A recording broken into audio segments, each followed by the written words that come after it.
पुण्यातील अम्रपाली या मानवाधिकारमधून डॉक्टरेट असून त्यांनी सामाजिक कार्य केले आहेत. अम्रपाली यांचा जन्म एक मुलगा म्हणून झाला असला तरी त्यांचं पूर्वीचं नाव अमित. जसं वय वाढू लागलं तसं अमितला त्यांच्यामध्ये स्त्रीत्वाची जाणीव झाली. शेवटी एक अवघड निर्णय घेऊन तो अम्रपाली झाला. पुढे अम्रपाली यांनी समाजसेवेचा विडा उचलला. त्या कित्येक सामाजिक कार्य करू लागल्या.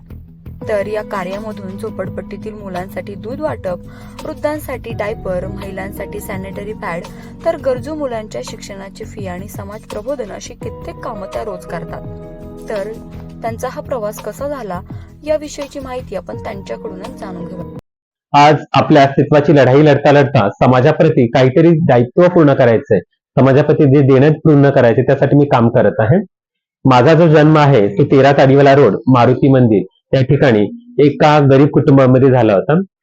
घरी आई वडील, 2 मोठ्या बहिणी आणि मी बायोलॉजिकल मुलगा. शरीराने जरी मुलगा असेल तरी मनाने मी स्त्री म्हणून मी जन्माला आली होती. वडील माझे जे होते ते व्यसनाच्या आहारी असायचे, तर त्यांनी कधी आमच्याकडे लक्ष दिलं नाही. लहानपणी सगळी जी परिस्थिती होती ती इतकी बिकट असायची की कधी घरात खायलाही नसायचं. मी वयाच्या 5व्या वर्षी माझ्या वडिलांचं निधन झालं आणि त्यांच्या पश्चात आई बंगल्यामध्ये कामं वगैरे करून आमच्या सर्व कुटुंबाचा उदरनिर्वाह करत असायचे. आणि आपल्या ह्याच्यामध्ये परंपरेनुसार घरामध्ये एखाद्या म्हणजे वडील वारल्यानंतर त्या मुलांचं लग्न लावून दिलं जातं 1 वर्षाच्या आतमध्ये. तसं माझ्या मोठ्या बहिणीचं लग्न करून देण्यात आलं होतं. तर ज्या दिवशी लग्न झालं त्या दिवशीच हुंड्याची मागणी केल्यानंतर आमच्याकडे तेवढा पैसा नसल्यामुळं बहिणीला परत घरी पाठवण्यात आलेलं होतं. 2-4 वर्ष बहीण नीट राहिली. त्याच्यानंतर लोकांचे टोमणे, लोकांनी जो म्हणजे नाही का असं पाठीमागे बोलणे, याच्यामुळे तिच्या डोक्यावर परिणाम झाला होता. आणि आई जी आहे बंगल्यात काम करायची आणि त्याच्यामुळे आमचा घर खर्च चालायचा. तर सर्व जबाबदारी आईवरच होती. तर जेव्हा मी 10वीत असताना आईची तब्येत बी खूप बिघडली. तर घरामध्ये राशन वगैरे काही नव्हतं. तर मी तिला पाहण्यासाठी गेले. तर मी तिचं काम करू लागले आणि तिथं काम करत असताना तिचे जे साहेब आहेत त्यांनी माझं काम बघितलं, माझं बोलणं ऐकलं. तर त्यांनी मला तिथं जॉबसाठी अप्रोच केला की तू आमच्या इथे जॉब कर. परंतु मला शिकायचं होतं, कारण की आई म्हणायची की जर आपली परिस्थिती आपल्याला बदलायची असेल तर तुला शिकावं लागेल. तर त्यासाठी मी शिक्षणावर जास्त भर देत होते. लहानपणी माझं बालपण म्हणजे जसं इतर मुलांना त्यांचं बालपण अनुभवता आलं येत असतं, तसं मला माझं बालपण मी कधी अनुभवलंच नाही. लहानपणी म्हणजे जेव्हा मी शाळेत असायचे तिथे मला डब्बा, टिफिनचा डब्बा नसायचा. आई जेव्हा बंगल्यात जायचे तिथं जेव्हा तिला ते जेवण मिळायचं तर ते जेवण घेऊन ती यायची आणि ती मला ते जेवण द्यायची. इतर माझे जे मुलं होते शाळेमध्ये शिकणारे तर माझ्या सोबतीचे, तर ते कधी वेगळे डबे टिफिनला वेगळे खाऊ आणायचे. तर त्यांचं खाऊ बघून मला याची इच्छा व्हायची. पण माझी परिस्थिती नसल्यामुळे मग मला कुठं ना कुठं मला मन मारावं लागायचं. आणि ह्या संघर्षातून पुढे जाऊन मी शिक्षणावरती भर दिला, कारण की मला माझी परिस्थिती बदलायची होती. ते शिक्षण घेता मी MA केलं. सायमल्टेनियसली मी जॉब पण करत होते. आणि हे जॉब करता करता मी ज्या ठिकाणी कामाला होते तिथं 2-3 गोष्टी माझ्यासोबत झाल्या की त्या ठिकाणी त्या लोकांनी मला म्हणजे माझा अपमान करत होते. मी तृतीयपंथी असल्यामुळे मला चिडवत असत होते. त्याच्यानंतर माझा प्रेमभंग झाला. एका मुलावरती माझं प्रेम झालं. तर त्याच्यामधून मी डिप्रेशन मध्ये गेल्यानंतर मी 2 वेळा सुसाईड अटेम्प्ट केलं. त्याच्यातून मी बचावले गेले. आणि त्याच्यानंतर मी विचार केला की आपलं आयुष्य इतक्याच लवकर संपवण्यापेक्षा एका झटक्यामध्ये तर चंदनापरे झिजून इतरांच्या आयुष्यामध्ये एक सुगंधी दरवळ निर्माण करूया आणि इतरांच्या आयुष्यासाठी किंवा इतरांच्या चेहऱ्यावरती आपल्यामुळं काहीतरी नाही का म्हणजे त्यांना हास्य निर्माण व्हावं, त्यांच्या खुशी निर्माण व्हावी, त्यासाठी मी छोटासा प्रयत्न केला. आणि तिथून मी ठरवलं की छोट्या छोट्या गोष्टीला क्रिप करत बसायचं नाही. जे पण आहे त्याच्यात ओव्हरकम होऊन संघर्ष करून आपल्या अस्तित्वाची लढाई लढता लढता इतरांसाठी काहीतरी करायचंय. तिथून मी सावली सोशल फाउंडेशन संस्थेची स्थापना केली. आणि या सावली सोशल फाउंडेशन संस्थेच्या माध्यमातून आता मी पुण्यामध्ये 6 ठिकाणी फुटपाथ शाळा चालवत आहे. जे मुलं टिंगल्यावरती भिक्षा मागतात त्यांना शिकवण्याचं मी काम करते. त्याच प्रकारे ह्या मुलांना यांचं आरोग्य उत्तम राहावं त्यासाठी आपलं रोजचं 50 लिटर दूध असतं. त्याच्यानंतर ज्या महिला फुटपाथवरती राहतात, बेघर असतात, तर त्यांना मासिक पाळीच्या दरम्यान कुठल्या काळजी घ्यायच्या, प्रिकॉशन घ्यायच्या, कुठल्या गोष्टी अवॉइड करायच्या.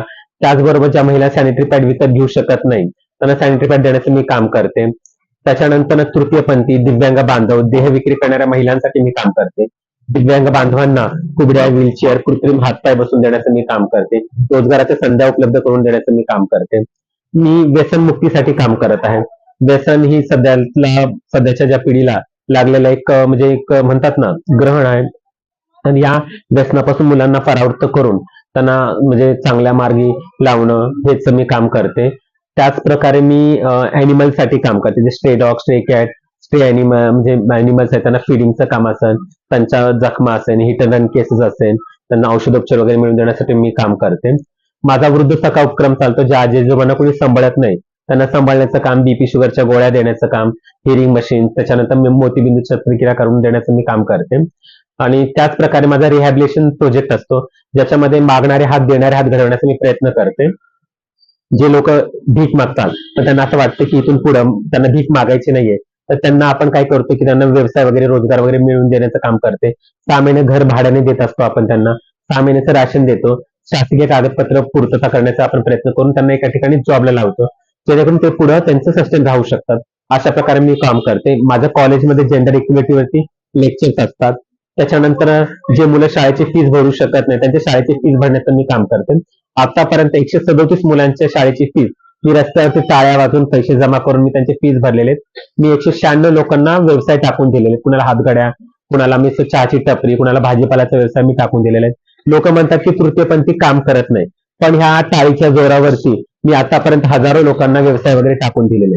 तर हे काम मी करत असते. ती डॉक्टरची जी पदवी जी मिळाली आहे, ती जी पदवी आहे ती मी जी समाजसेवा करते, सामाजिक सेवेसंदर्भात मला ती मिळाल्या एक याब्रा युनिव्हर्सिटी ऑफ फिलिपाईन्स यांच्या माध्यमातून ती मला पदवी देण्यात आलेली आहे.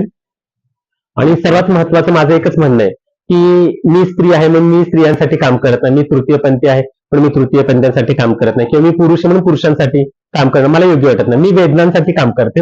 वेदना असतात, वेदना स्त्री पुरुष तृतीयपंथी किंवा प्राणी मात्र सर्वांचे समान असतात. त्या वेदनांवरती, त्या जखमांवरती मरम पडण्याचा मी प्रयत्न करते. आणि सर्वात महत्वाचं, मी आई बनू शकत नाही.